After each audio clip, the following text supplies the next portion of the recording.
የፍቅረኛሞች እሁድ ወይንም ደግሞ እረፍት ብላችሁ ልትወስዱ ትችላላችሁ። ፍቅረኛሞች እሁድን ወይንም ደግሞ የእረፍት ጊዜያቸው ላይ ኳሊቲ የምትባል ጊዜ ለውይይት መስጠት አለባቸው ብዬ አስባለሁ። ሰብስክራይብ ማድረግ፣ ላይክ ማድረግ እንዲሁም ደግሞ ለሌሎች በጎ ነገር ለመስማት ለሚፈልጉ ሁሉ ሼር ማድረግ እንዳይረሳ። በአጭሩ እሁድ በጣም የብዙ ሰዎች እረፍት ነበር ከተወሰነ ጊዜ በኋላ በፊት። አሁን ግን እንደዛ ሊሆን አይደለም። ስለዚህ እሁድ ወይንም የእረፍት ቀን ብዬ ያስቀመጡት ለዛ። እሁድ ቀን የእረፍታችሁ ጊዜ ከሆነ በዚያችን ቀን ልትጠቀሙ ትችላላችሁ ማለት ነው። ከዛ ውጭ ሰኞ፣ ማክሰኞ፣ ሌላ የምትገናኙባቸው ጊዜዎች ሊሆን ይችላል። በዛን ጊዜ ግን ደግሞ አሁን የምናነሳቸውን ሀሳቦች የውይይት ጊዜ መኖር አለበት ያልኩትን እሱን በትክክል መተግበር አለብን ብዬ አስባለሁ። የተወሰኑ ሀሳቦችን እናንሳ። ውይይት ማለት ለፍቅር ግንኙነት ይሄ ግዴታ የሆነ ነገር ምሰሶ። በጣም የብዙ ትዳሮችን መፍረስ ከ60 እስከ 65% ትዳር አንዳንድ ጥናቶች ላይ ወደ 67.5 ድረስ ይደርሳል። የመፍረስ ትልቁ ምክንያት ውይይት አለመኖር ወይም ደግሞ የኮሚኒኬሽን ችግር። ይኸውላችሁ በጣም ትኩረት አድርጋችሁ እንድታደምጡ የሚፈልገው ያ ትዳር ላይ የሌለ የውይይት መንፈስ መምጣት የሚችለው ምን ላይ ነው?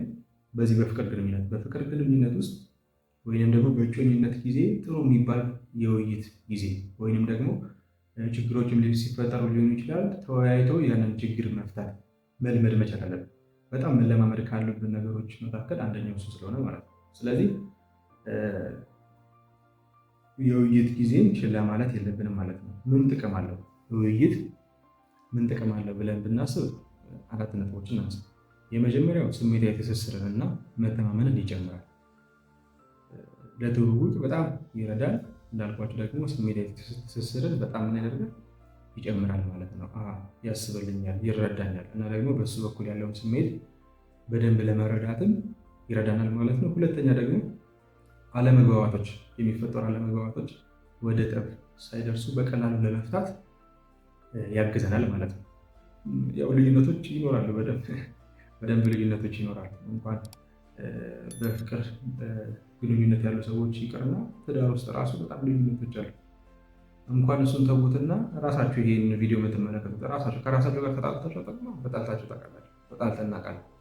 ስለዚህ ያንን ልዩነት ለማጥበብ እና አንቺ ሳንባባል በቀላሉ ነገሮች እንዲስተካከሉ ያደርጋል ማለት ነው። ሶስተኛ ደግሞ የጋራ ስኬት እና እድገትን ምን ያደርግልናል?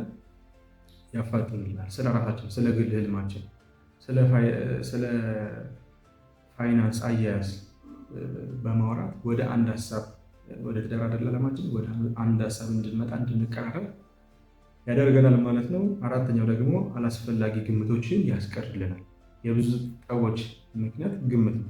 እንደዚህ አስቦ ነው እንዲህ ለማለት እንዲህ ያለውማ እንደዚህ አስቦ ነው በውስጡ እንደዚህ አስቦ ነው እንደዛ አስባ ነው ብሎ አጉል የሆነ ግምትን ከመያዝ ይልቅ ውይይት ስናደርግ ወደ አንድ እንድንመጣ እና ደግሞ ያንን ግምታችን አላስፈላጊ ግምትን እንድንተው ያደርገናል ማለት ነው። በአጭሩ ጠቅለል ለማድረግ ውይይት ማለት እየሰማችሁ ነው።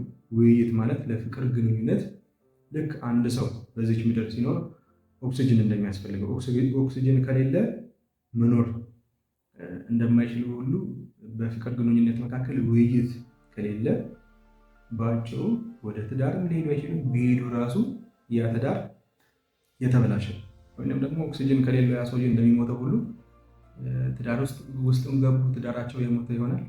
የፍቅር ግንኙነታቸው ላይ በአጭሩ እሱም ሊቀጭ ይችላል ማለት ነው። ስለዚህ ግዴታ ውይይት መኖር መቻል አለበት ማለት ነው። ሲቀጥል ደግሞ ግንኙነታችን ሁልጊዜ ፍቅራችን አዲስ፣ ትኩስ፣ የሚጣፍጥ እና ደግሞ ጠንካራ እንዲሁም ያደርጋል። አስተውላችሁ ከሆነ የሆነ ጸብ ተፈጥሮ ተጣልታችሁ ስትታረቁ የዛን ጊዜ ያለችው ፍቅር በጣም ከፍ ትላለች አይደል? ልክ እንደዛ ሁሉ ውይይት በምናደርገው ጊዜ መወያየት በጀመርን ጊዜ ያ ስሜት እንዲመጣ ያደርጋል ማለት ነው። ከዛ በተጨማሪ ደግሞ ሁልጊዜ ትኩረት ማድረግ ያለብን ውጤታማ እንዲሆን ውይይቶቻችን ውጤታማ እንዲሆኑ ከመናገር ይልቅ ማዳመጥን ሁልጊዜ ማስቀደም ያስፈልጋል። ሰብስክራይብ ማድረግ፣ ሼር ማድረግ እንዲሁም ደግሞ ኮመንት ላይ ሀሳብ አስተያየታችሁን ማስቀመጥ እንዳይረሳ ማለት ነው። እንደ መነሻ እንዲጠቅሟቸው የተወሰኑ ሀሳቦችን ላስቀምጥ ለመወያያ። እኛ የራሳችን አለን ካላችሁ በዛ መሰረት ታደርጋላችሁ። የመጀመሪያ ሀሳብ የኢኮኖሚና የኑሮ ጫና ውድነት በሱ ላይ አሁን በጣም አሳሳቢ ነው። በጣም ብዙ በፍቅር ያሉ ሰዎች ወጣቶች እጮኞች ወደ ትዳር ለመሄድ በጣም ከሚቸገሩባቸው ምክንያቶች አሁን በዚህ ጊዜ የኢኮኖሚ እና ደግሞ የኑሮ ጫና ነው። ስለዚህ እንዴት እናደርግ ብላችሁ ቁጭ ብላችሁ በግልጽ አውሩባቸው። የሆነ ሽምቅቅ ማለት ወንዱ ሽምቅቅ ብለን ቁጭ ማለትን ብቻ ሳይሆን ቁጭ ብላችሁ አውሩባቸው። እንዴት ያለንን ገቢ አብቃቅተን እንጋባ ሊሆን ይችላል፣ ወይም ደግሞ እንዴት ተጨማሪ ገቢ እንፍጠር በሚለው በሱ ቁጭ ብላችሁ አውሩ። እንዲረዳቸው የመጀመሪያውን የሰራሁትን ቪዲዮ ተመልከቱ። ሁለተኛ ደግሞ እንድታወሩ የምፈልገው ደግሞ ስለ ፍቅር ቋንቋችሁ ሁለተኛ ቪዲዮ ሰርቻለሁ። በጣም አስገራሚ ነገር ነው እሱ። ፍቅር እንዳትጀምር ይህን ሳጣ የሚል ቪዲዮ አለ። እሱን ተመልከቱና ይረዳቸዋል። ሁሉም ሰው ፍቅር የሚሰጥበት የሚቀበልበት መንገድ ምንድን ነው? ስለዚህ እስቲ የኔ ፍቅር ቋንቋ እስቲ ምንድን ነው ንገረኝ፣ አንቺም ደግሞ እስቲ የኔ ፍቅር ቋንቋ ንገረኝ ብላችሁ ከዛ በኋላ ደግሞ ወደ አንድ ሀሳብ መታችሁ እሱም ይረዳችኋል ብዬ አስባለሁ። ከዚህ በኋላ ላላችሁ ጊዜ በሶስተኛ ደረጃ ደግሞ ስለ ልዩነታችሁ እንድታወሩ እፈልጋለሁ። በቃ የተለያየ ሰዎች ናችሁ፣ ሴት ነሽ፣ ወንድ ነህ። ስለዚህ ልዩነታችሁ ላይ እንድታወሩ፣ ለዛ ደግሞ እንዲረዳችሁ ሶስተኛ የሰራሁት ቪዲዮ አለ። ይህም ባለማወቅ በጣም ብዙዎች ተለያይተዋል የሚል ቪዲዮ አለ። ቪዲዮን በትክክል ይጠቅማችኋል፣ እንደ መነሻም ደግሞ ይረዳችኋል። ከዛ በተጨማሪ እናንተም የራሳችን መወያያ አለ ካላችሁ ተወያዩበት። ሰብስክራይብ ማድረግ ላይክ ማድረግ እንዳይረሳ።